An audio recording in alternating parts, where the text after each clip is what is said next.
kami sendiri itu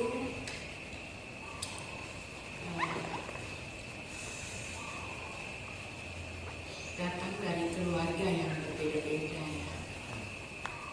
Di komunitas Ursulin yang begini besar, kami ada 32 komunitas. Ursulin itu menyebar di komunitas-komunitas. Dan dalam satu rumah itu bisa saja datang dari Timor Leste seperti kami sekarang, Sumatera, Kalimantan, Sulawesi, dan seterusnya Jawa dan sebagainya. Kami berkumpul dalam satu rumah ini dengan satu tujuan yang sama, ingin melayani sebenarnya, melayani dalam karya yang dipercayakan kepada kami. Nah, kami Ursulin itu dipercayakan untuk berkarya di bidang pendidikan, baik pendidikan formal maupun non formal. Jadi formal itu seperti di sekolah ya, dari TK, SD, SMP. Nah, kami Ursulin sendiri punya sekolah tinggi tapi ada di Flores. Sekolah tinggi ilmu pemerintah. Jadi kami mendidik putra-putri di sana untuk menjadi pemimpin-pemimpin di daerah-daerah. Nah, itu sekolahnya.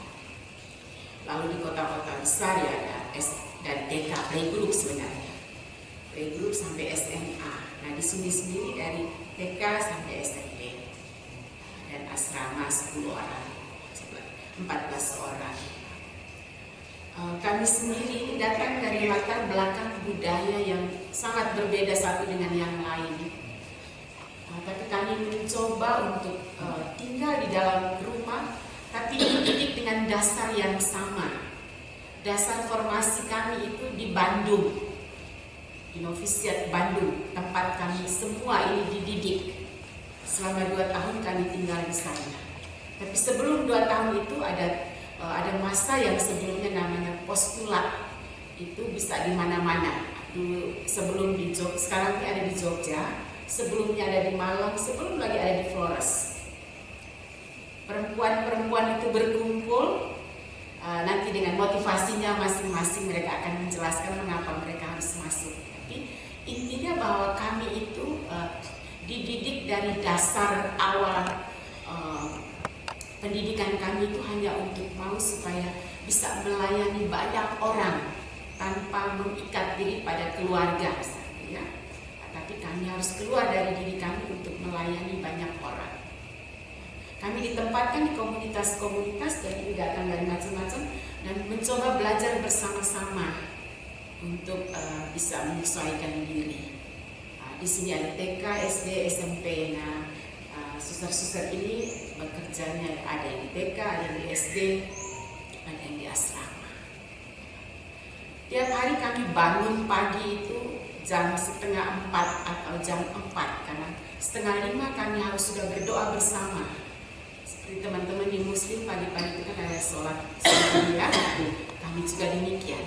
Hampir mirip ya doa-doa 5 waktu. Kalau di Muslim berapa waktu ya? 5 waktu ya. 5 waktu bahagia menjalankan. Tempat kami juga sekali itu pendidikannya. Harus bangun pagi untuk berdoa, nanti siang hari berdoa, sore hari berdoa.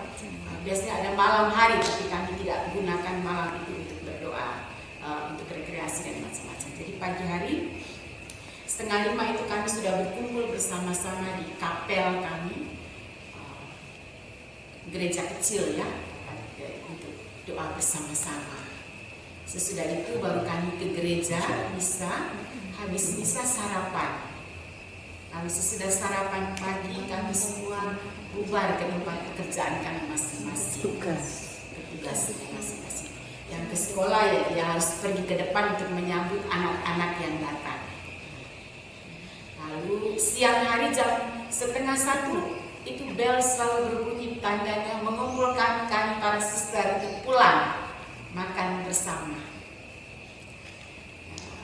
Sesudah makan bersama kami kembali lagi ke pos kami masing-masing, tempat kerja kami.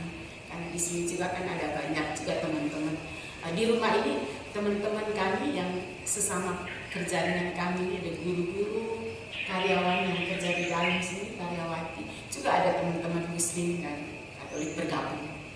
Begitu juga dengan anak-anak, ada guru dan lebih banyak yang karyawan kami itu teman-teman Muslim.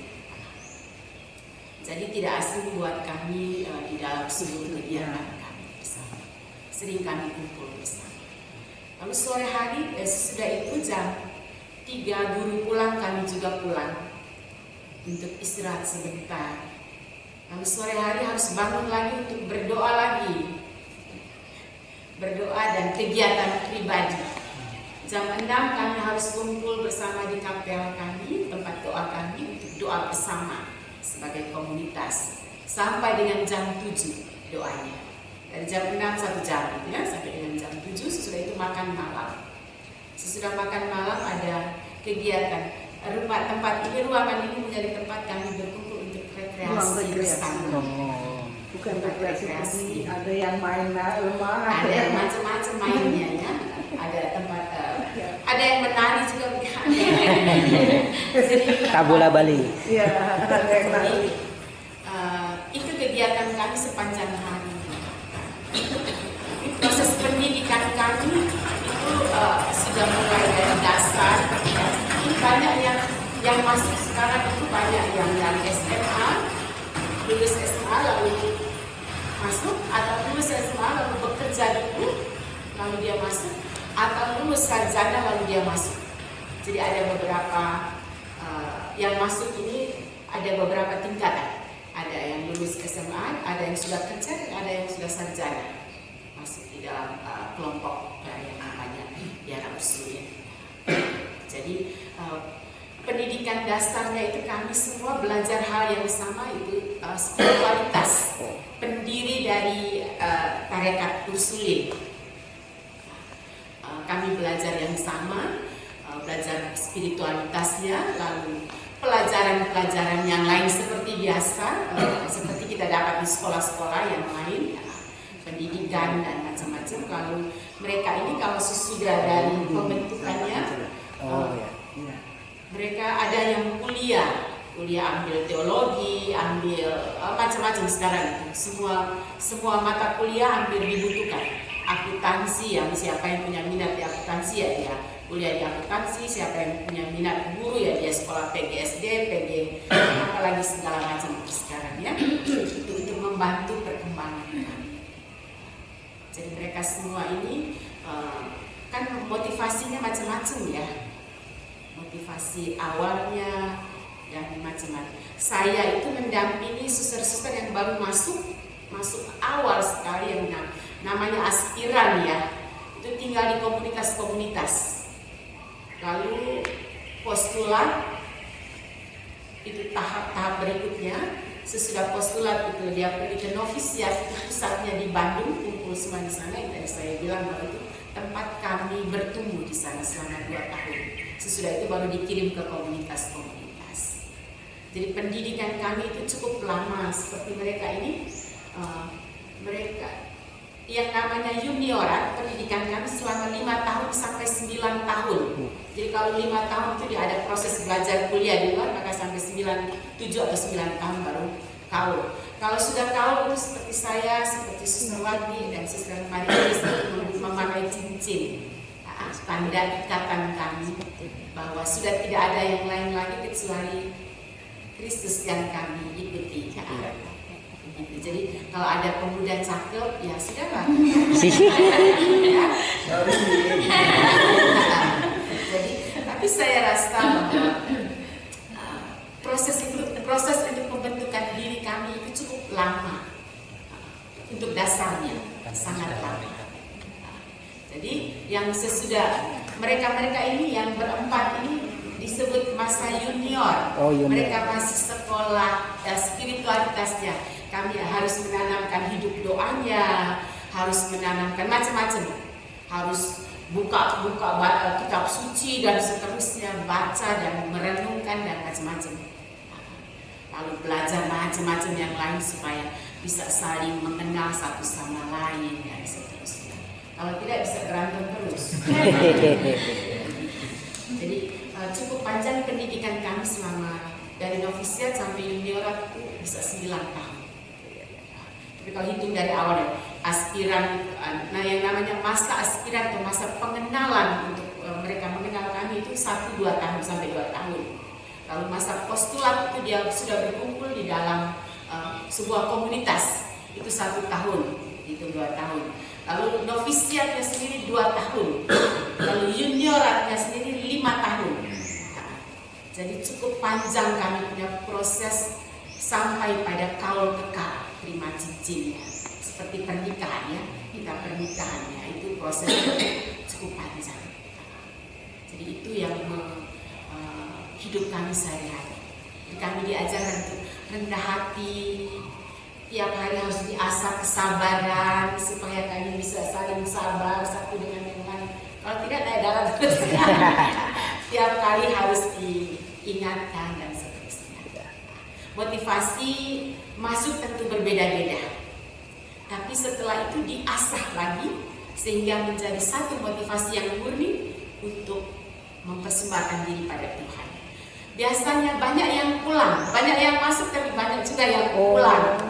Nah, yang tidak pulang itu misalnya ya disebut ya terjaring atau dijari kayak begitu ya. Itu sedikit, lebih banyak yang pulang karena tidak bertahan hidup seperti ini.